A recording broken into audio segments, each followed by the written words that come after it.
कोमल अवस्थी रोज की तरह सुबह घर से सब्जी लाने के लिए निकली थी, लेकिन 2 घंटे बाद उनकी लाश गली के एक कोने में मिली। गले और छाती पर चाकू के गहरे घाव थे। पूरा मोहल्ला दहल गया। पुलिस भी हैरान थी, क्योंकि कोमल की जिंदगी बाहर से एक साधारण गृहिणी जैसी दिखती थी, लेकिन भीतर कुछ और ही उथल पुथल चल रही थी। कोमल अवस्थी 42 साल की एक गृहिणी थी, जो अपने पति और 18 वर्षीय बेटे अक्षत के साथ रहती थी। वो शांत और संयमी स्वभाव की थी, लेकिन कुछ महीने पहले एक घटना ने पूरे मोहल्ले का ध्यान उनकी ओर खींचा था।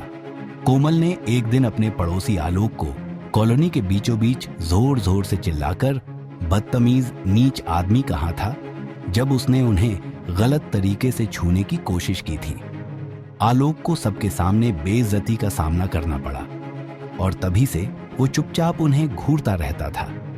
दूसरा शक राजू पर गया, एक बढ़ई जिसने कोमल के घर में फर्नीचर का काम किया था।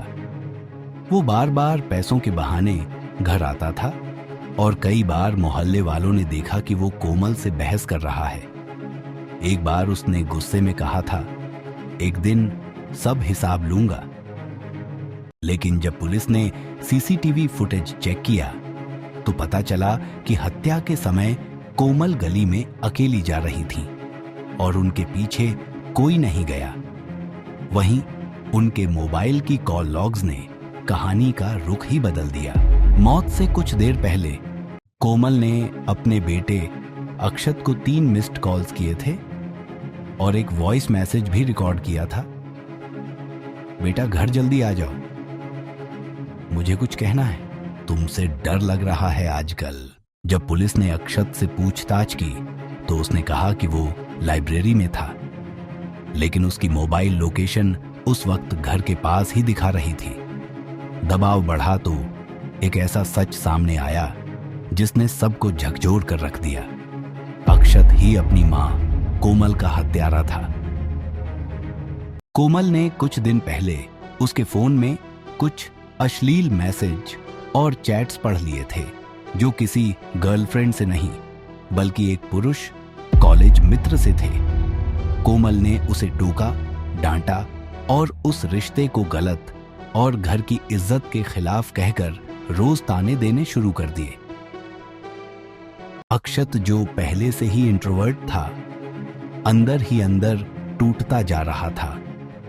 और जब कोमल ने उसके उस दोस्त को भी फोन कर धमकी दी कि वह उसके माता पिता को भी बता देगी, तब उसका धैर्य जवाब दे गया। वह जानता था कि कोमल किस टाइम सब्जी लेने जाती है। वह उससे पहले ही एक छुरी लेकर कॉलोनी के एक सुनसान कोने में छिप गया, और जब कोमल सब्जी लेने निकल रही थी, गली के अंधेरे कोने में छुपकर उन पर वार कर दिया। 3 बार चाकू मारा गया और कोमल वहीं ढेर हो गई। पुलिस ने अक्षत को गिरफ्तार किया और आईपीसी की धारा 302 के तहत मुकदमा दर्ज किया गया।